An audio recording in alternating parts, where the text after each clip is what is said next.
Solanki, Bharat Solanki, Gujju Rajput official.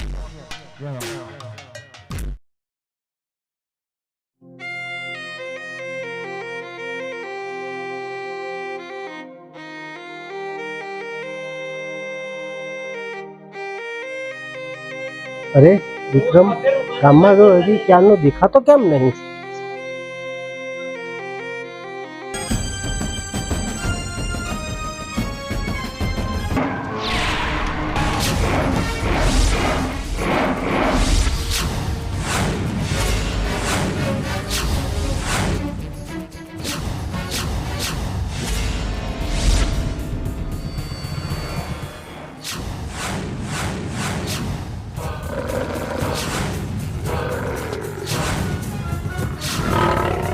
કામ ચાલુ થઈ ગયું છે, પૈસા મોકલાવી દેજો.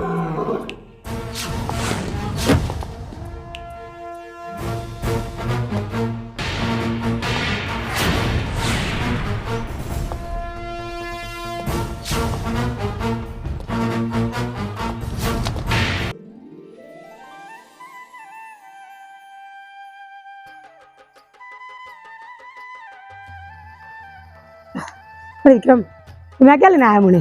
અરે આ અમારા મામાનું ઘર છે. એવું છે તો બાપુજી અહીંયા? અરે હા, ચાલ આવો નીચે. બેટા વિક્રમ આટલી બધી વાર ક્યાં ગયો હતો? હા બાપુજી, શું કામથી ગયો હતો ગામમાં? બહુ મોડું થઈ ગયું. ચાલો ચાલો ચાલો.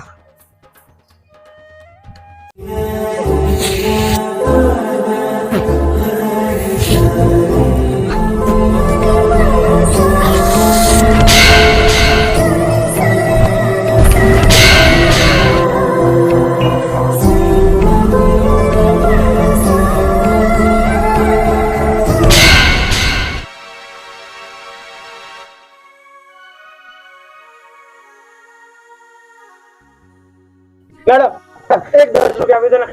કઈ હતી કદી તારી તાકાત કેમ નહીં થઈ? મારે થાળાની પત્નીને હાથ લગાવવાની.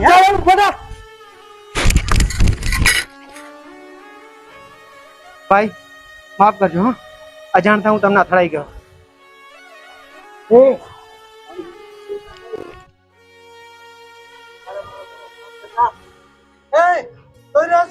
મારો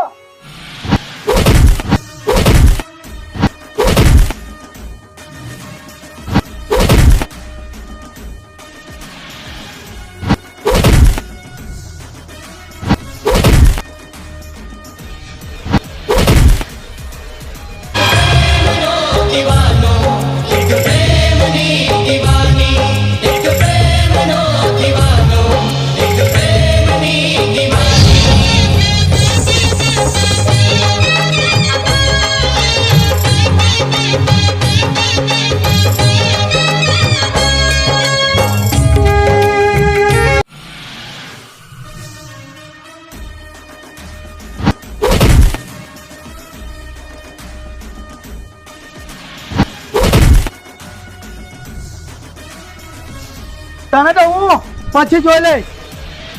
ચાલો.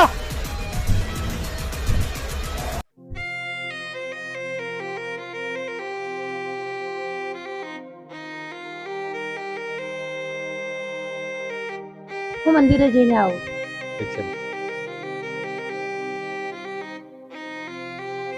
અરે બેટા હાર શું કરે? ચાલો. અરે બાપુજી, હું થોડો કામમાં જઈને આવું છું.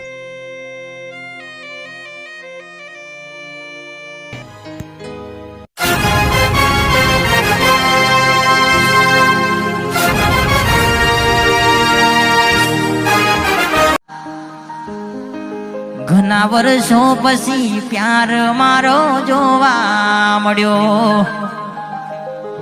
એ ઘણા વર્ષો પછી પ્યાર મન જોવા મળ્યો. તું તારી જાતને સમજે છે શું? એટલે તું કહેવા શું માંગે છે? તે દિવસે પેલા ગુંડાઓને માર્યા ને, અને એની અંદર જે રાજ હતો ને એની સાથે મારી સગાઈ છે. તો શું થયું? અમારા ગામના માણસને મારે અને હું જોઈ રહું, એવું કેવી રીતે બને? તો શું મારા ભાઈને હું કહું કે જે આપણા ગુંડાઓને મારનાર આપણા ઘરની બાજુમાં જ રહે છે, તો તને જીવતો નહીં મૂકે, સમજ્યો? તે દિવસે તો મારું મોડું ઢાંકેલું હતું એટલે મેટર પૂરી કરી, અને જો મારું મોડું ઉગાડું હોત તો સામેવાળાને પૂરો કરત. જા તારા ભાઈને કહી દેજે મને કોઈની બીક નથી લાગતી. બસ મારે આ જ વાત સાંભળવી હતી કે તમે મારા માટે શું કરી શકો. હવે હું તમને એક વાત કહું, તમે મારી વાત ધ્યાનથી સાંભળો. થોડા દિવસ પહેલા હું અને મારા ભાઈ મંદિરે ગયા હતા. મારી બેન મારી બેન, એ કુંડળીમાં તો સુંદર ભવિષ્ય છુપાયેલું છે દિલીપ, પણ એક વાતની ચિંતા અને ડર લાગે છે. તારી બેનને 18 વર્ષ થશે ને, એના લગ્ન યોગ હોય છે અને 500 માણસની વચ્ચે એ જ એને જોઈ શકશે, અને બીજા જ દિવસે એના લગ્ન નક્કી થશે. શું વાત કરો છો? બીજું કોઈ નહીં જોઈ શકે. આ મારી ભવિષ્યવાણી છે. જી, વિધિના લેખમાં મેક મારતા પણ મને આવડે છે. અને આ વાત હું કોઈ કાળ શક્ય નહીં થવા દઉં. ચાલ દિલીપ, મારી વાત તો સાંભળ. દિલીપ, જાણો એટલે તું કહેવા શું માંગે છે? હું તારી સાથે લગ્ન કરી લઉં, પણ તારી સગાઈ તો ઓલરેડી થઈ ચૂકી છે. મારી સગાઈ મારા ભાઈ જબરજસ્તી કરી છે, અને મને તો એ છોકરો બિલકુલ નથી ગમતો. કારણ કે તે દિવસે તે જોયું હતું ને કે ગામમાં કેવું કરતો હતો, એનામાં માણસાઈ જેવું જરાય સહેજ નહીં. અને કુદરતના નિયમ પ્રમાણે થયું એવું કે તે દિવસે મારા જન્મ દિવસમાં તમે મારી સામે આવ્યા, અને આજે ત્રીજા દિવસે પણ તમે મારી સામે છો.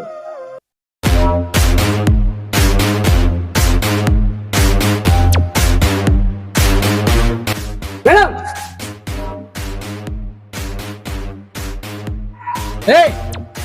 તારી હિંમત કેવી રીતે થઈ કે અમે મેડમને હાથ લગાવવાની?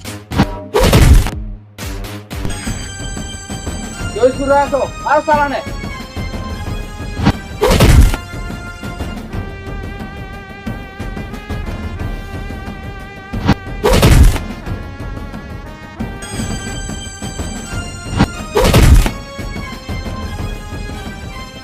તું અહીંયા જ ઉપર છે, અમે પાછા આવીએ છીએ. ચલો.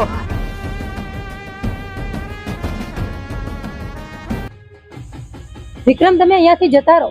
મારો ભાઈ આવે તે પહેલા તમે અહીંયાથી જતા રહો, નહીં તો એ તમને જીવતો નહીં મૂકે. મને કોઈની બીક નથી લાગતી. વિક્રમ, તમે મારી વાત સમજો અને મારા સમજો. વિક્રમ,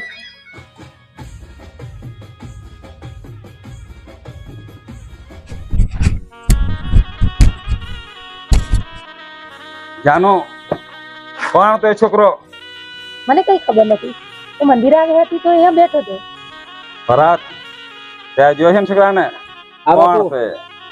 તે દિવસે મેડમની બર્થડે હતી, એ દિવસે અમે મંદિરે ગયા હતા. એ જ છોકરા અમને માર્યા હતા. એમ જાનો તો ઘેર જા.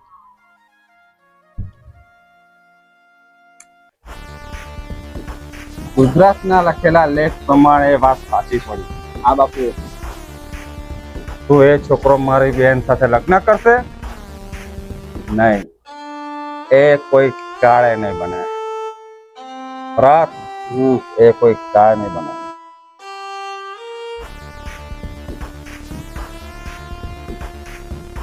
કિરણ, આવતીકાલે તારા લગ્ન મારી બેન સાથે નથી. સારું. આવતીકાલે સાંજે મંદિર આવી એ હા.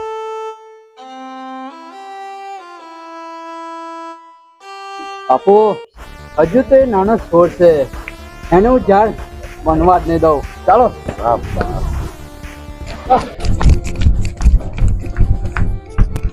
બાપુજી, બાપુજી,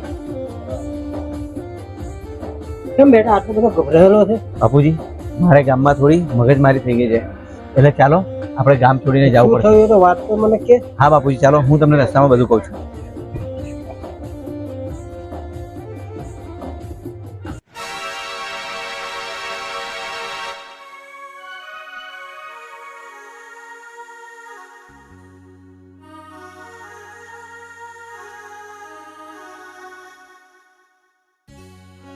જાનો, ત્યાં શું કરે છે? અહીંયા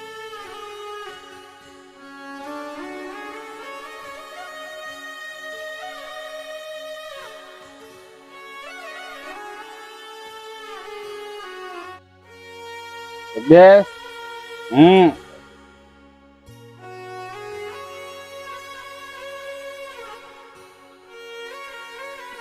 જાનો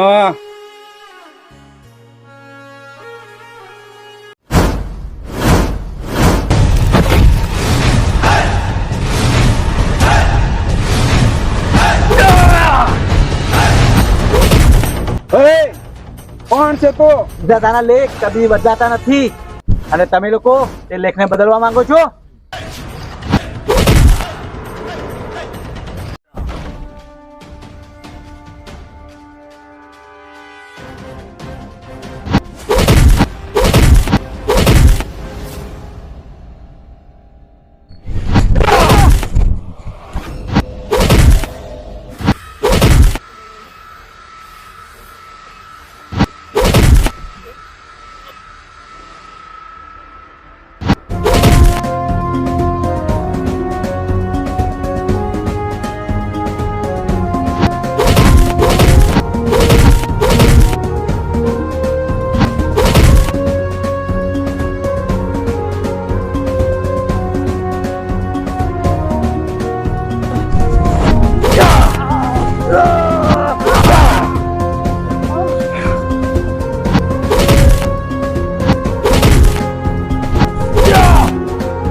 દિલીપ, આ શું કરે છે?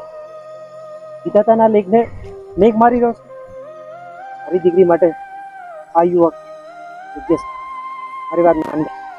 પૂજારી બાપા, મને મારી ભૂલ સમજાઈ ગઈ. વિધાતાના લેખમાં કોઈ મેઘ મારી દીકરી નથી. એ સાથે સમજાઈ ગઈ. જાનો હા દીકરા. રમ